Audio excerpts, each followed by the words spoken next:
ကျွန်တော် Skelly တို့ Rice တို့ Saliba တို့ Saka ကိုလည်းသုံးလိုက်သေးတယ်ကျွန်တော်ပြောတာဗျာအရေးမကြီးဘူးဗျာသိလားလွတ်လိုက်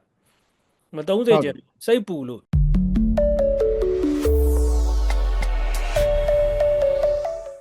အခုမိုင်နဲ့အာကြီးဆိုဗျာ league ပွဲတွေကိုတိတ်အာယုံမဆိုင်တော့အရန်တိတာလုံးနဲ့အဲ့ဒါကြီးရလိုင်ယွန်မန်ယူကစားသွားတဲ့ချိန်နဲ့ကျွန်တော်တို့အခုနောက်ဆုံး EPL မှာမန်ယူကစားသွားတဲ့ချိန်နဲ့ကမဆိုင်ဘူးဗျာဘာမှမဆိုင်ပြီးတော့ Arsenal ဆိုလို့ရှိရင်လည်းအဲ့ဒီတိုင်းပဲအရင် pressure မထည့်တော့မရှုံးဖို့ပဲဦးစားပေးတယ်မနေ့ကဆိုလို့ရှိရင်လည်း Palace နဲ့ပွဲဆိုလို့ရှိရင်လည်းအဲ့လောက်ကြီးဒီထင်တော့မဖြစ်ဘူးပါဒါပေမဲ့အခု Saliba ကတော့နည်းနည်းနော်ဘယ်လိုပြောမလဲရောင်းပါစေဗျာsomething wrong နဲ့အဲ့ဒါအမို့အဲ့လိုရောင်းတာဒီပွဲတွေဆိုကိစ္စမရှိဘူး PSG လိုပါနဲ့မလုံနဲ့ဗျာနည်းနည်းအဲ့ဒါကြီးကတော့အဆင်မပြေဘူးသူအရန်ဟိုဟာဖြစ်ပြီးသွားပြီဗျာငြိမ်ပြီးကစားပြီးသွားပြီဒီရီယယ်ပွဲလည်းရောင်းတယ်သူမှားသွားတာဗျာသတိမထားမိလိုက်ဘူးဟုတ်တယ်ဆိုလိုတာဗျာအခုချိန်မှာအသင်းနိုင်မယ်ဆိုလို့ရှိရင်ကြိုက်တဲ့ကောင်ရောင်းအခုချိန်မှာစနူးကတစ်ခုပဲအဲ့သုံးပွဲနိုင်ကျင်တယ်ဒါပဲ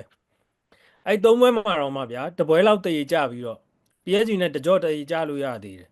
နှစ်ပွဲနိုင်ဟုတ်ကျန်တာပြီးမှနောက်မှရှင်းတော့မယ်ဗျာသိတယ်မလားမတွေးနိုင်တော့လိုက်ပြီးတော့ဟုတ်တယ်မဟုတ် PSG ကတော့အကိုတော့ဘယ်လိုထင်လဲမသိဘူးကျွန်တော်အထင်မှာ PSG က EPL အတင်းတွေကို fight ဖို့အတွက်တော်တော်လေးကို manage လုပ်ထားတယ်သိလားသူသွားတဲ့ squad depth ကလေဘာလို့လဲဆိုတော့ကျွန်တော်တို့ UC ရဲ့9ပွဲကန်ပြီးရဲ့အထီကိုသူ့ရဲ့ squad depth အနေထားနဲ့ကာရာဘတ်စကေဒီယာပါတာလည်းပါတယ်ဗျာနောက်တစ်ခုကသူ့ရဲ့ကစားတဲ့ play style ကဒီလိုကြီးမဟုတ်နိုင်ပွဲကတပွဲလားပဲမသိဘူးရသေးတယ်နီးပြဆိုလို့ရှိရင်များ PSG နီးပြဆိုလို့ရှိရင်ပြီးသွားရင်ငါတို့ UC ရဲ့ခီးလန်းကဒီမှာအဆုံးတတ်သွားပြီဘာညာလို့អော်နေတဲ့အချိန်ဒါပေမဲ့ဒီအသင်းကအခုဒီအချိန်လေးရောက်လာတယ်ဆိုတော့ဒါတော်တော်လေးကိုသတိထားမဲ့အခြေအနေတစ်ခုတော့ရှိရဗျာနောက်တစ်ခုသူ့ရဲ့ style of play ကကျွန်တော်တို့ physical type ဘက်ကိုရိမ့်တဲ့နောက်တန်းတွေအတွက်ပြီးတော့ ball control ကိုဦးစားပေးတဲ့ကျွန်တော်တို့ EPL လေတန်းတွေအတွက်ကတော်တော်လေးကိုဒုက္ခရောက်မဲ့အပိုင်းမှာပါတယ်အခုလီဗာပူးနဲ့အာဆင်နယ်ဆိုလို့ရှိရင် play style ကအဲ့လောက်ထိအများကြီးကွဲပြားခြားနားနေရလို့မမြင်ဘူးဗျာနည်းနည်းလေးတစ်ချက်ပဲအကိုတို့ဆိုလို့ရှိရင် Rice နဲ့ Party နဲ့ကွင်းလေ control ကောင်းတယ်ပြီးတော့ win နှစ်ခုကအလုပ်နည်းနည်းဖြစ်တယ်ပေါ့ကျွန်တော်တို့ဆိုလို့ရှိရင်လည်း win နှစ်ဖက်က DS နဲ့ Salah နဲ့ဒါမှမဟုတ် DS နဲ့ Cabo နဲ့ကွင်းလေဆိုရင် Maalister နဲ့ Gravenberch နဲ့အဲ့လိုမျိုးနည်းနည်းတူတယ်ဗျာစင်တရားအောင်ရှိအေးပေါ့အဲ့တော့အဲ့လိုပုံစံနေထားမှာညဆိုလည်းကျွန်တော်စနုမိတာ line တက်ကိုဗျာ तू ကတော့ဘာလို့သုံးလဲမသိဘူးကျွန်တော် Skelly တို့ Rice တို့ Saliba တို့ Saka ကိုလည်းသုံးလိုက်သေးတယ်ကျွန်တော်ပြောတာဗျာအရေးမကြီးဘူးဗျာသိလားလွတ်လိုက်မသုံးစေချင်စိတ်ပူလို့စိတ်ပူတယ်ဆိုတာမှန်တယ်ကစားသမားတယောက်ကတော့ तू position နဲ့ तू သွားနေတဲ့ဝေးမှာတော့ကောင်းကောင်းလေး तू သွားကြတယ် तू ကစားကွက်မိအောင်သွားကြတာမှန်ပေမဲ့ကွင်းထဲကကောင်တွေပါညအားကျုံးမှန်တက်ကနည်းနည်းလေးရော့တယ်ညကစားတာအတိတာကြီးဗျာတချို့လုံးတွေမှာ Rice တို့ဘာလို့ဆိုရင်လည်း recovery လောက်ပဲပြန်လုပ်ပေးတယ်အရင်မညှစ်တော့ဘူးကြောက်တယ်လေဗျာကျွန်တော်တို့လူတွေကကျန်တဲ့အသင်းကလူတွေထက်ပိုဆိုးတယ်နည်းနည်းလေးလေးတိုင်းအောင်ဒဏ်ရာရတတ်တဲ့အကျင့်ရှိတော့အဲ့ဒါကိုကြောက်တာ reset ပါညာအရေးမကြီးတော့ဘူး Palace အဆိုရင်တော့ဗျာဟိုညကပွဲအချိန်တွေကိုကြည့်ရတာသူဆိုလို့ရှိရင် FA ဘက်ကိုလုံးဝရိမ့်မဲ့ပုံတယ် Mateta တို့ဘာလို့တော့မှပထမပိုင်းမှာမထည့်အရင် force မပေးဘဲနဲ့ဒါရှန်နေနေပဲကစားသွား easy တို့ဘာလို့အရန်လှုပ်လို့သာဂိုးတွေကရတယ်လို့ပြောလို့ရတယ်အဲ့တော့ Arsenal နှလုံးလုံးကလည်းဘာမှမတက်နိုင်ဘူးဗျာ easy ကန်သွားတဲ့ corner ကလည်းဘာမှလုပ်လို့မရဘူးတိုင် down ထိကိုးရတယ်Mateta အလုံးက Saliba ရောင်းလိုက်တယ်သင်းလုံးဘာမှမတက်နိုင်ဘူး 1-0 ဖြစ်တယ် 1-1 ဖြစ်တယ် 2-1 ပြန်လိုက်ကန်တယ် 2-1 ပြီးတော့ AC ထိန်းပြီးတိတာတယ် short ပြီးတော့ဘလူးကြီးလည်းမသိ Sterling ကတော့ waste ပါပေါ့ပြောချင်တာကိုပြောနေတာအဲ Sterling waste တကြောင်းလဲကျွန်တော်ပြောချင်နောက်တစ်ခုက Raya ဗျာ Sweeper keeper ဗျာသိလား Sweeper keeper ကိုအခုမှ Sweeper keeper play style ကိုပို့လို့ရတယ်သူကဟိုပြောရမယ်ဆိုလို့ရှိရင်ဘာလို့လဲဆိုတော့ Rice နဲ့ Party နဲ့ကကျွန်တော်အရှေ့ပိုင်း forward ဘက်ကိုကတ်တော့သူကအနောက်ကနေ Sweeper keeper ကနေဘီကိုကြော်လေးကိုတက်လာတယ်အဲ့ဒီအချိန်မှာ Saliba ညမှားတဲ့ပုံစံမျိုးနဲ့ဆိုရင်အပွင့်လုံးอ่ะအပွင့်လေ PSG ကိုအဲ့လိုသွားလို့မရဘူး pro ကလည်းအဲ့လိုမျိုးပဲမှားသွားတာပုံနဲ့ပဲညအလုံးလဲဘေးကိုတတိထားမိလိုက်ပြီဗျာဘောစားထုတ်မိသွားတာဒါပါပဲလိုက်သူပြေးတော့ပြန်လိုက်ကစားတယ်ဗျာလုံးဝ Palace က Gabriel က covering ရှိတော့သူ့ရဲ့အမှားကျွန်တော်မမြင်ရဘူးအဲ့လိုဒါပေမဲ့ညကီဝီရောစောက်ရန်ကောင်းတယ်ကီဝီရောတော်တော်ကောင်းတယ်ကျွန်တော်တို့သူ့ဆဲတော့ဆဲပြီးညတော်တော်ငြိမ်တယ်ဗျာ ဒီကောင် Real နဲ့ပွဲဒုတိယအကြော့မှာပထမအကြော့တုန်းကသူ့ကိုဗျာအဲ့လောက်ကြီးကြည့်ပြီးလိုက်မကြည့်မိဘူးဒုတိယအကြော့မှာစောက်ရမ်းကောင်းတယ် ဟုတ်တယ် ဒီကောင်သိလား အာဆင်နယ်ကတော့အခု off day ရဲ့ခံမှန်းပေးချက်ကိုလက်ရှိခြေစွမ်းမှအရာဟိုကရှေ့ကောင်းရှင်လို့ရပါတယ်အခုကြံတဲ့အသင်းတွေကိုဘာစီယိုလည်းလက်ရှိအနေ ရှင်းလို့ရတယ်ဆိုတာကိုဂျိုကြီးရဘယ်လိုလဲဆိုတော့အမှန်တိုင်းပြောရမယ်ဆိုလို့ရှိရင်လူရင်အားမှာအခုတက်တဲ့၄သင်းထဲမှာအာဆင်နယ်ကလူရင်ကအညံ့ဆုံးဘာဖြစ်လို့လဲဆိုတော့တိလားစော့နေရတဲ့ line တက်နဲ့မရီနိုလိုလူတော့အနာပေးပြီးစော့ရတယ်ဗျာအဲ့တော့စော့နေရတဲ့လူနဲ့ line တက်အညံ့ဆုံးဘာစီလိုနာလည်းသူ့ဟာနဲ့သူ okay တယ်တိုက်စစ်ပိုင်းအခန်းစစ်ပိုင်းတော့အားနေတယ်အားနေတယ်ဆိုတာသူ့မှာရှိတဲ့လူအားလုံးကသိရမလားဦးကူဘာစီနဲ့မာတီနက်စ်နဲ့စော့မှာဒီအရူဂျိုတို့ဘာတို့ကတော်တော်လေးကို weak တယ်ဗျာဘာဖြစ်သွားလဲမသိဘူးအရူဂျိုလဲပြီးသွားလို့ရှိလို့ဘာစီရတိုင်းမဲ့ဂျိတ်တစ်ခုရှိရဗျဟိုတွားနေတဲ့ပုံကဘလို့မျိုး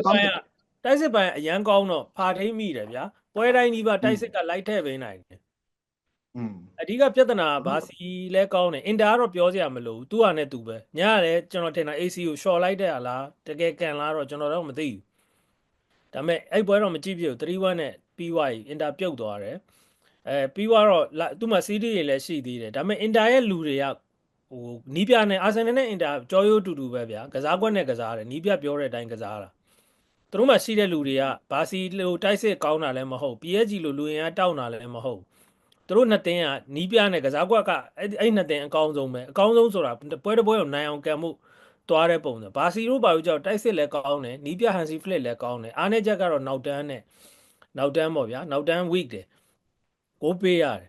PSG ကြတော့အဲ့ဒီအသင်းတွေထဲမှာဒီအသင်းတွေထဲမှာအင်အားတောင်ဆုံးလို့ပြောလို့ရတယ်သူတိုက်စစ်မှာ6ယောက်ကကြိုက်တယ်လို့လဲကန်လို့ရတယ်ဒါပေမဲ့ first line တက်3ယောက်ကလည်းတော်တော်လေးကောင်းတယ်နောက်ကွင်းလည်း3ယောက်ကတပုံစံနဲ့ဗျာ3ယောက်လုံးက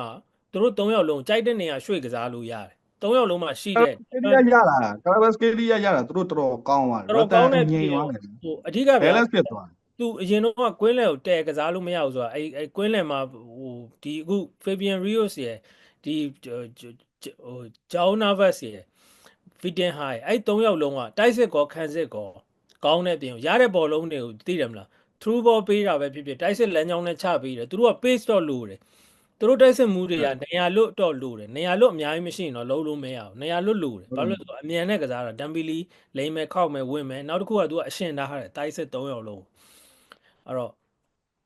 တိုက်စစ်3ယောက်လုံးအရှင်ထားတော့အဲ့ဒါတွေအားလုံးနဲ့ကိုက်ညီတယ်ဗျာနောက်ပြီးတော့သူ့မှာနောက်ထပ်တစ်ပုံအဲ့ဒါနဲ့အလုံးမဖြစ်လို့ရှိရင်ဥမာဂွန်ဂါလိုရာမို့စ်တို့ဘာတို့ထည့်ပြီးတော့ပုံမှန်ဟို old school ပုံစံ long striker နဲ့ cross လုပ်ခေါင်းတိုင်မလားနောက်တစ်ခုက wing back 2ယောက် inverted